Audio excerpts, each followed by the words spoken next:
The Department of the Interior and Local Government, Central Luzon, presents this series of instructional videos as part of the formulation and updating of LGU Comprehensive Development Plans.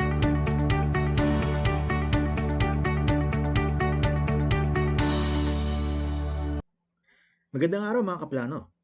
Para sa ating episode ngayon, ating tatalakayin ang Stream 3 ng LDIP proper o ang Formulating the Financial Plan. Ating pag-usapan ang 6-step process for Stream 3. Pag-usapan din natin ang 3 financing approaches, ang conservative, development at pragmatic approach. Pag-usapan natin ang role of the province at participation ng national government agencies at ang preparing ng AIP. We'll end with a quick summary and a 5-item quiz. Ang 6-step process for Stream 3 ay binubuo ng mga sumusunod. Una, matching. Pangalawa, evaluation of ranked list of projects. Pangatlo, drafting the LDIP. Pang-apat, the local chief executive endorses the draft LDIP for adoption. Pang-lima, Sanggunian deliberates on the draft LDIP. At pang-anim, the Sanggunian adopts the LDIP through a resolution. Pag-usapan natin ang Step 1. Ang Step 1 ay first round matching. The purpose of this matching is to determine how many of the approved projects can be funded from regular sources for the 3-year period and how many may have to be financed from other sources. Ating tignan ang illustration sa kanan, ang flowchart. Sa ranked list of projects, titignan natin ang cumulative total of project costs from the top of the list downwards. Then, hihinto tayo sa project that gives the cumulative total equal or nearly equal to the estimated available funds for the next 3 years. Then, we will take the total cost of the remaining projects that cannot be funded out of the recurring sources. Finally, we will transmit to the LFC the total cost of the remaining projects that cannot be funded out of the recurring sources. Step 2. The LDC evaluates the ranked list of projects with their individual and aggregate cost estimates. The LDC then approves the final list of projects when a proper match is attained between the total project cost and available funds on a year-by-year basis through a vote or consensus. The LPDO then prepares the investment program. If the aggregate cost is more than the amount of available investable funds, the LDC deliberates on and decides what financing approach to take. Which brings us to the 3 financing approaches: conservative approach, developmental approach, at pragmatic approach. Pag-usapan muna natin ang conservative approach. If the local finance committee chooses the conservative approach, this will involve the following actions. The LDC further trims down the project list. The trimming process starts with the grouping of projects following the ranked list and taking a running total of the cost. When the total cost equals or nearly equals the available funds for the first year, the corresponding group of projects comprises the first-year capital investment program. The same procedure is repeated for the second and third-year investment programs. Ngayon, let's take a look at the development or developmental approach.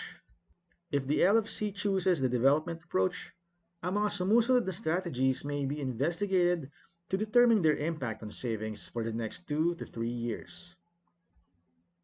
Una, we can improve fiscal management by increasing the collection efficiency, curbing some expenditures, imposing betterment levy, imposing tax on idle lands, and incurring public debt or financing using any of the following modalities allowed by the local government code. Contracting for loans, credits, and other forms of indebtedness with any government or domestic private bank and similar lending institutions. Deferred payment and similar financial schemes. issuance of bonds, debentures, securities, collaterals, notes, and other obligations. Contracting for loans, credits, and other obligations with other LGUs. Concerned LGUs may extend loans, grants, or other subsidies to other LGUs under such terms and conditions as may be agreed upon by the contracting parties. These may be agreed upon by provinces, cities, and municipalities. A compilation of information on non-traditional sources of funds may be found in the Resource Finder, a publication of the DILG.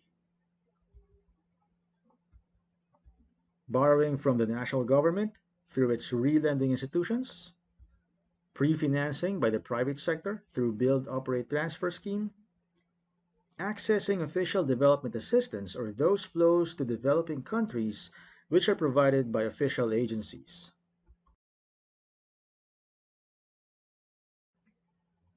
Ang flowchart na ito ay nagsasummarize ng decision-making process kung pipiliin natin ang conservative approach o ang development approach. At narito ang summary ng mga financing options na ating napag-usapan. May pangatlong approach na tinatawag nating pragmatic approach. This is a combination of the first two approaches.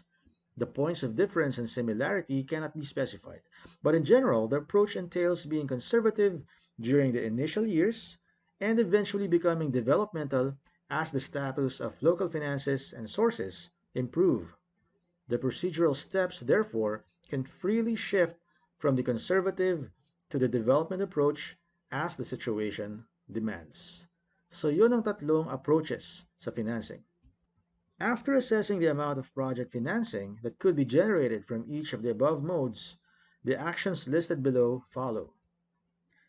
The LFC recommends one or two modes to the LSC, the LSC endorses the LFC's recommendation to the Sanggunian, and the Sanggunian may, by resolution, authorize the office of the LSC to enter into contracts for loans, credits, and other forms of indebtedness. Now, what is the role of the provincial government? The provincial government identifies areas for complementation of PPAs between and among provinces and their component cities or municipalities. The Sangguniang Panlalawigan may effect reconciliation and integration of programs, projects, and activities by exercising its power of automatic review of all policies and actions of the component LGUs. The province may also develop and undertake joint programs or augment the financial resources of its component cities and municipalities in implementing programs and projects that have significant impacts on the province as a whole. And the province may enjoin component cities and municipalities to provide counterpart resources to implement programs and projects initiated by the province that have significant impacts on the entire province. Ano naman ang participation ng national government agencies? They provide guides on making LDIP responsive to specific issues and concerns. They influence LDIP by resources leveraging, lobbying, and other techniques for pushing their programs, concerns, and advocacies. They promote the participation of concerned sectoral groups in the preparation of the AIP. They pick up relevant programs and projects for inclusion in NGA programs. They offer definite resource inputs to augment LGU resources. They lobby for the integration of NGA programs, projects, services, addressing concerned development or sectoral issues in the AIP, and they urge LGUs to give priority to local projects identified by or addressing the needs of marginalized and vulnerable groups and to those that are mandated by or consistent with national laws or that will reinforce the effects of particular national programs. Now to prepare the annual investment program. The LDC shall cull out the AIP from the current slice of the LDIP, which upon approval of the Sanggunian shall serve as the basis for preparing the executive budget.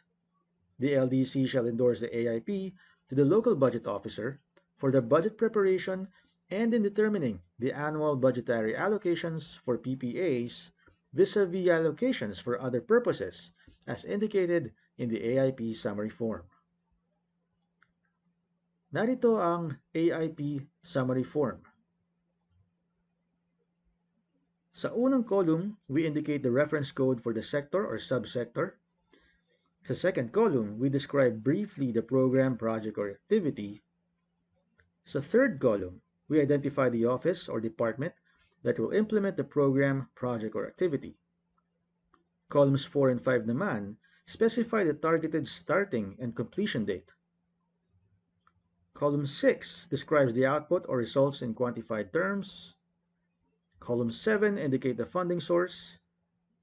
And column 8 indicate the amount of the program, project, activity broken down in the following columns for PS, MOOE, and capital outlay. To summarize, we have learned about Stream 3 or formulating the financial plan. We've learned about the 6-step process for Stream 3. And we've learned about the 3 financing approaches: conservative approach, development approach, and the pragmatic approach. Handa na ba kayo sa ating 5-item quiz? Question number 1. This involves matching the fund requirements with projected funds available and deciding on financing options should the funds available are insufficient. Stream 1, 2, 3, or 4? Ang tamang sagot ay Stream 3. Question number 2. How many steps are required to conduct Stream 3? 14, 9, 6, 5. Ang tamang sagot ay 6. Ang 14 ay ang steps in the enhanced CDP cycle. Ang 9 ay steps sa Stream 1. At ang 5 ay steps sa Stream 2. Question number 3. An approach which limits the number of projects based on the available funds.